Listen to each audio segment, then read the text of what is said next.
కీసరగుట్ట మహాశివరాత్రి బ్రహ్మోత్సవాలకు అధికారులు విస్తృత ఏర్పాట్లు చేస్తున్నారు. ఈ నెల 13 నుంచి 18 వరకు జరిగే ఉత్సవాల నేపథ్యంలో ఈసారి వీఐపీ పాస్లు జారీ చేయబోమని ప్రకటించారు. మేడ్చల్ జిల్లా కీసరగుట్ట మహాశివరాత్రి బ్రహ్మోత్సవాలకు DGP Sridhar, zonal commissioner Gangwar ఉత్సవాల ఏర్పాట్లను పరిశీలించారు. భక్తులకు స్వామివారి దర్శనం సాఫీగా జరిగేలా ప్రత్యేక క్యూలైన్లు, బారికేడ్లు, పార్కింగ్ సదుపాయాలు ఏర్పాటు చేస్తున్నామన్నారు. ట్రాఫిక్ నియంత్రణకు ప్రత్యేక ప్రణాళిక రూపొందించారు. సామాన్య భక్తులకు ఇబ్బందులు లేకుండా ఈసారి వాహనాలకు ఎలాంటి వీఐపీ పాసులు ఇవ్వటం లేదని అధికారులు స్పష్టం చేశారు. భద్రతా ఏర్పాట్లను కూడా కట్టుదిట్టం చేశారు. దాన్ని దృష్టిలో ఉంచుకొని ఈసారి ఎలాంటి వీఐపీ పాసులు కూడా టెంపుల్ తరఫున జారీ చేయబడలేదు. సో అందరికీ జనరల్ క్యూ లైన్లు అవైలబుల్ ఉంటాయి. లేదంటే 300, 500 టికెట్ క్యూ లైన్లు ఏవైతే ఉంటాయో రెగ్యులర్గా అవి మాత్రం అవైలబుల్ ఉంటాయి. భక్తులు దీన్ని దృష్టిలో పెట్టుకోవాలి. ఎట్టి పరిస్థితుల్లో ఎవరి వాహనాలు కూడా గుట్ట మీదకి అనుమతించబడవు. ఫస్ట్ అదందరూ కూడా భక్తులు గుర్తుంచుకోవాలి. సెకండ్, ఏదైతే మీరు సంబంధించి ఉన్నాయో దానికి మేము పైన ఏదైతే జనరల్ పార్కింగ్ ప్లేస్ అలాట్ చేసినామో దాన్ని ట్రాఫిక్ డీజీపీ గారి తరఫున వాళ్ళు సర్క్యులేట్ చేయడం జరుగుతుంది.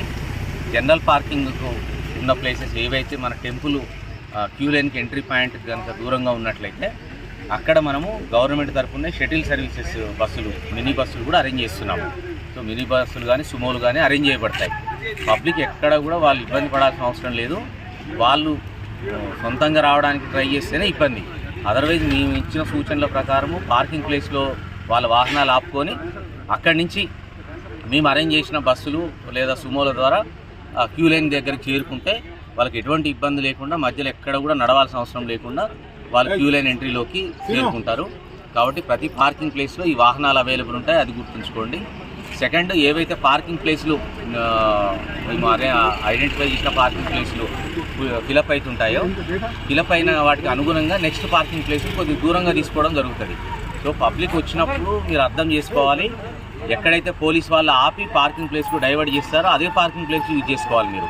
అంతేగాని అక్కడ మీరు పోలీస్ వారితోటి ఘర్షణ పెట్టుకొని మేము పైకి వెళ్తాం అనేటటువంటిది, పైకి అవకాశం లేని పక్షంలో మాత్రమే మేము దూరంగా ఉన్న పార్కింగ్ ప్లేస్లో ఆపుతాము.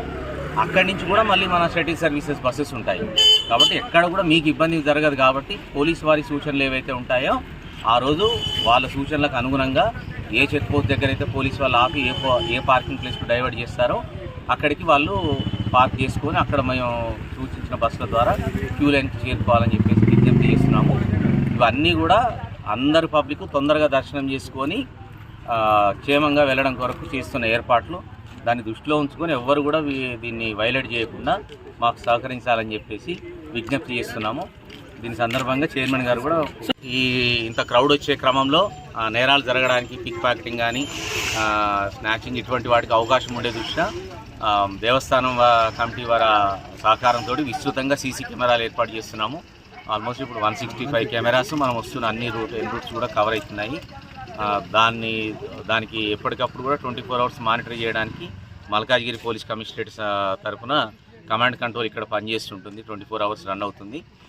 దాంతోపాటు క్రైమ్ టీమ్స్ కూడా ఉంటాయి మఫ్టీలో. క్రైమ్ టీమ్స్, షీ టీమ్స్ కూడా ఇక్కడ జాతర జరిగే 3 రోజులు కూడా భక్తులకు అసౌకర్యం కలగకుండా ఈ కార్యక్రమాన్ని పూర్తి చేయడానికి మేము బందోబస్తు ప్రణాళిక రూపొందించుకున్నాము. దానికి ముఖ్యంగా public support, media support. Public ఎంతమంది? పోలీసు సుమారుగా ఆల్మోస్ట్ 1300 లా అండ్ ఆర్డర్ ఉంటుందంటే ఒక 700 వరకు ట్రాఫిక్ ఉండే అవకాశం ఉంది. ఆల్మోస్ట్ ఒక 2000 అరౌండ్గా ఉండే అవకాశం. Thank you sir. Okay sir.